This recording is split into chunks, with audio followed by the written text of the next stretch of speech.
Hello, we are Team Squggle, and this is our product pitch.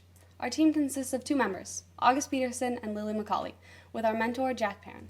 Our community partner is Angela, and her mom, Angelina. Angela is a 9-year-old girl challenged by quadriplegia and cerebral palsy. Angela's mom has expressed great communication barriers between her and Angela, so we decided to act on it. During their everyday life, Angela's mom could be working, doing house tasks, driving, and many more when Angela needs her but can't show it. This concern stuck with us as we brainstormed for Squggle. Currently, Angela has some barriers surrounding stimulation, as she needs the right kind of stimulation to calm down, communication, as she's nonverbal, comfort, as finding a comfortable position or comforting toy is hard for her, and engagement, as her disability creates a sense of isolation, often creating boredom. With Squggle, we address all of these. After talking with Angela's mom, we learned what to keep in mind when creating a product. Here's a quote from her. In general, she really likes stuffed animals and sensory toys. I'd like to know that she's okay, and I'd like her to be entertained and distracted. Any one or a combination of those would be awesome. This is Squggle, a simple plushie with a vibrating motor. How Squggle works is that when one plushie is squeezed, a vibration is sent to that plushie and to the guardian's phone. Ultimately, Squggle will have the option of being used between 2 plushies. Squggle will address all of Angela's needs, including stimulation, communication, comfort, and entertainment. Here's our product demo. Meet Squggle, the revolutionary of stuffed animals. Watch as Squggle is squeezed, vibrates, and relaxes the user. What's happening? Let's take a look. Inside the comforting design is a small battery pack controlling an even smaller microcomputer, which allows the sensor to control the output of comforting vibrations. This alone is amazing, but what we didn't tell you yet is it's connected to a phone, allowing simple communication and reassurance to the opposing user. This is the first user's mom, who from across the house receives the same vibration created by her nonverbal daughter, and as she checks her phone, she knows she's okay.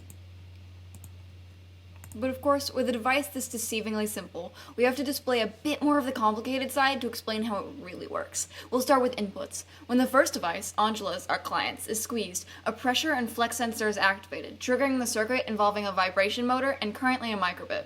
The second device, Angelina's, our client's mom, receives a signal via a Bluetooth connection through its own microbit. However, it should be noted that we will soon be departing from microbits and Bluetooth in order to increase the distance compatibility.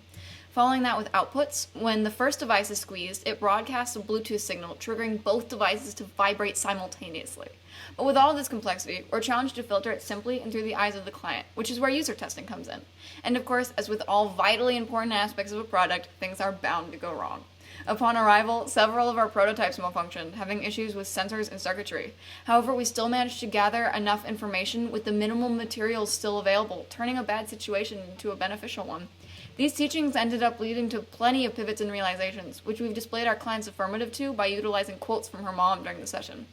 First, we noticed that our prototype wasn't sensitive enough. It wasn't picking up enough of her pressure on the plush. We also noticed that we needed to secure our circuitry to the plush's interior better.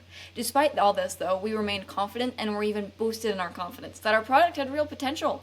Both our client and her mom seemed to agree with and enjoy the prototype's features and overall concept. But back to you.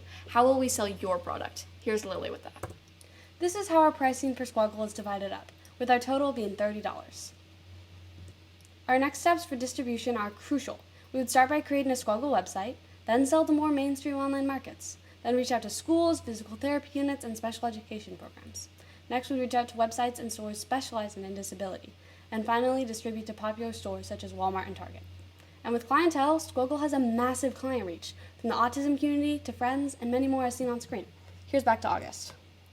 Even after all of that, with a product as great as ours, you will of course have competitors. We researched the market to make sure we are truly providing to the community. First on the docket is CloudPet.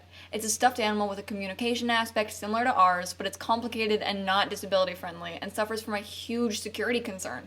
There is also a touch bracelet set on the market, which is equally limiting and inaccessible. We break it down against the market simply. We are the cheapest, securest, and most user-friendly product on the market. So we have a good idea. What's next?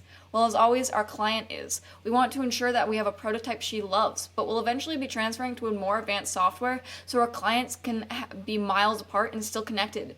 Using this, we'll create an aesthetic and sellable product in hopes of reaching as many people as we possibly can. Using that, we'll focus on a wider range of clients to adapt versions of our product, because while we certainly care about our client, we also care about you. Thank you.